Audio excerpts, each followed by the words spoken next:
Hey everybody, I'm Rick. Welcome to Talkin' Habs, where you get your daily fix of Bleu Blanc Rouge.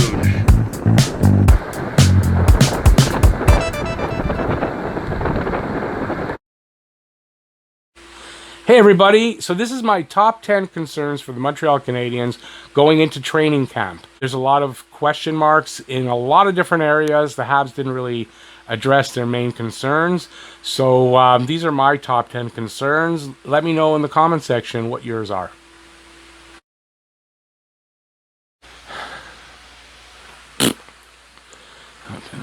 What is it called again? Oh yeah, that's the name of the team. Question 1. Carey Price. His health, his regular season play, and his stats. That's a pretty big concern, I think, going into the season. He just came off of, I don't know if it's surgery on his hip, but on his knee.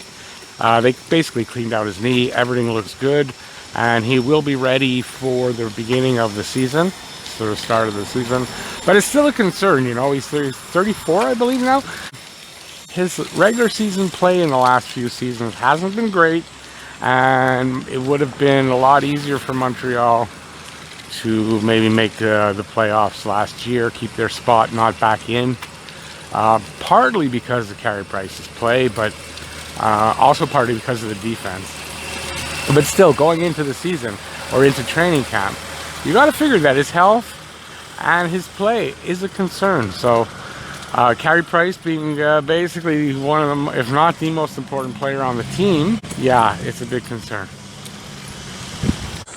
Question 2.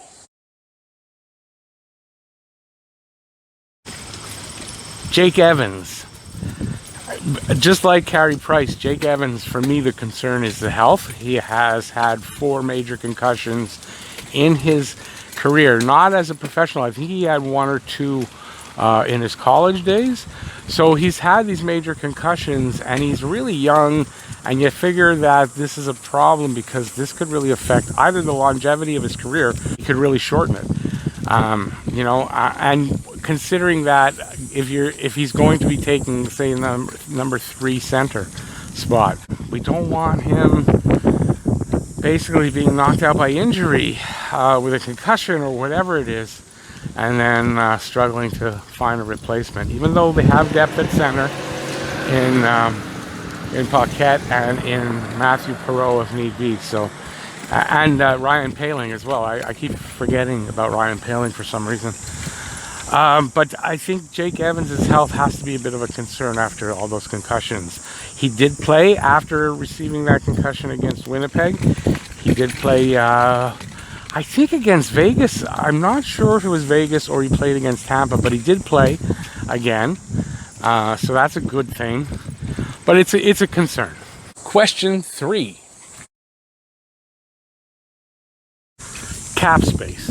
So Montreal Canadiens are going into the season, looks like, again, with very little cap space.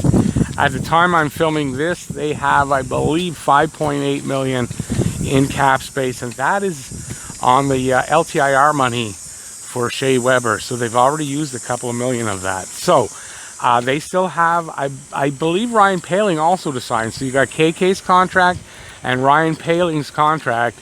And with $5.8 million, it's not going to leave them a lot. As a matter of fact, I don't think they have enough, because you want to go into the season having at least a couple of $1 million in cap space in case you have to make moves.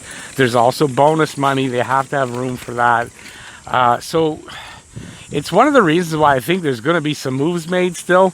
But cap space is an issue, even though, yeah, how many years we've been talking about he doesn't use all the cap space. And now that he has, we're kind of complaining or worried about it. I'm not complaining, but it's a concern. It's a concern.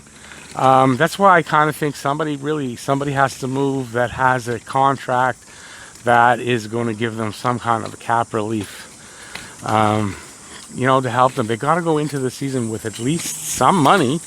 They can't sign Poehling and KK to that $5.8 million and then go into the season with no space at all. So yeah, it's a concern. Question 4.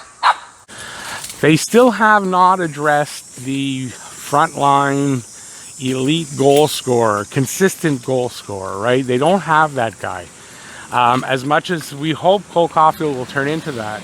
And they have now Mike Hoffman, but I mean, I don't think Mike Hoffman would be, I don't consider him to be an elite frontline, consistent goal scorer. Yes, on the power play, he puts up most of his goals, I believe, but I don't consider him that. So I think this is an issue that they have to find somehow to address. That's why all the rumors for Jack Eichel, because Jack Eichel would be that guy, plus he'd be that number one center that they're also number one or two center that is an issue, possibly, going into the season. So I think that is a concern, because one of the big problems they had was goal scoring. It's the reason they brought in a Mike Hoffman, mostly for the power play to improve that, but to improve the offense, that was a big problem. If they would have had a little bit more offense, just think in the Stanley Cup final, might have had a different result. The offense just wasn't there. Question 5.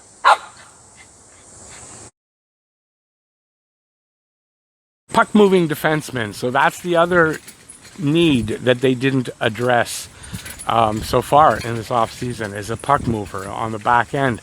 It's been a problem. I think it's the reason why they don't do as well in the regular season. I think if they would have had, top 4 puck-moving defensemen other than Jeff Petrie to add to that last season, I think that they would have won more games in the regular season. They probably wouldn't have backed in the way they did into the playoffs. It would have made a huge difference. So they haven't addressed that. David Savard is not a puck-moving defenseman. Chris Weidman, I don't know you're going to say that. So they haven't really addressed this. It's a concern. It's something that I think they absolutely have to find an answer for. Question 6. Where's the offense coming from on the back end besides Jeff Petrie? There's not a lot of offense from the defensemen. Shea Weber was providing a lot of that. With Shea Weber out, David Savard has been brought in to replace a lot of what Shea Weber did, more on the defensive side and on the physical side, not on the points production, because David Savard just doesn't put up points. So they haven't brought in anybody on the defense that is going to address that. If you're thinking Chris Weidman, who had 9 goals and I think 32 assists in the KHL last season, that might translate into the NHL. But considering, if you look at his career and his numbers over the time he was in the NHL, I don't see how that translates. I know I'm not sure his age, let's put it that way. He might be young enough that he's in his prime, and, a lot of defensemen, they mature later and all that. If that happens, that'll be a good thing. And Montreal needs that puck mover. So not having gotten proven puck-moving defensemen in the offseason so far is a concern for me. Question 7. What number was that? I don't remember the number. Inexperienced down the middle. So if they're going into the season not bringing in an experienced number 1 or number 2 center, and not replacing Deneau with somebody. I don't know if Perreault was brought in for that experience. Definitely, as the mentor type. So there's lack of experience down the center. There's nobody to mentor the young kids. We had Eric Stahl last year, Deneau. We don't have that this year. So I think that can be a problem. So I'm concerned. So if KK and Nick Suzuki are not able to step up fully, I kind of expect Suzuki will. I guess the only concern for me really is KK. We don't know yet. He hasn't hit that level yet where I think Nick Suzuki has. So I think the inexperience down the middle, this could come back and bite them in the ass, because, when it comes down to crunch time, without the mentors, without the proper guidance for these young guys to grow into their positions, I think that could be a problem. Question 8. Number 8, and we're getting close to the store too. Perfect timing.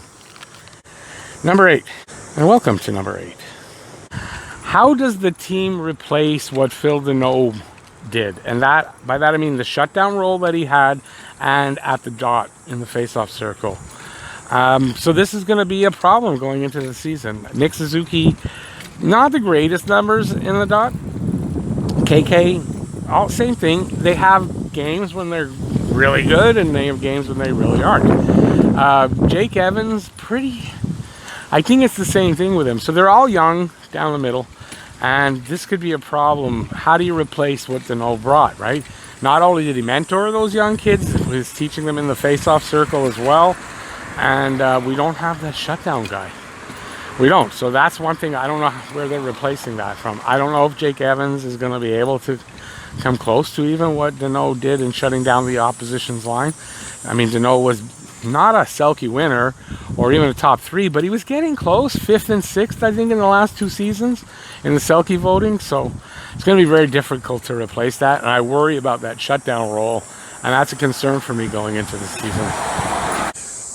Question 9. The annual concern, Jonathan Drouin. The concern for me with Jonathan Drouin is, does he stick around the whole season? How does he handle the pressure coming back this time? So one of the problems, or the problem was the pressure.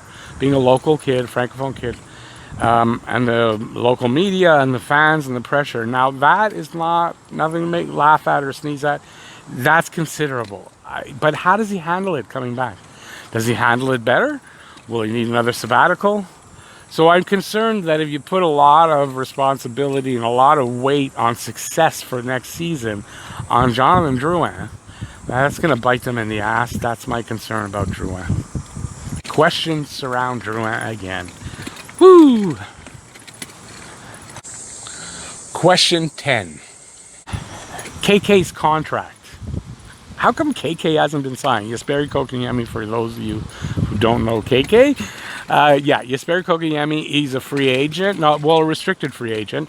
They have to sign him. We're about 3 weeks away, maybe just over 3 weeks away from training camp, and he still remains unsigned. And the question is, why is that? He is more than likely going to be the second line center unless they bring in somebody else. So is that the reason why he's not signed? Are they bringing in somebody else? Is it because of his dad? His dad has got cancer. He's in treatments in Finland.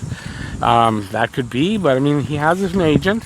If he was going to sign a contract, he doesn't actually have to physically be there. The agent can make the deal and do all that. So I don't know if that's it, but it's a concern going in. If this guy is your second line center and you haven't brought anybody else in, why is he not signed yet? So that's my last concern. Thanks for watching, everybody. I'm off to shop now.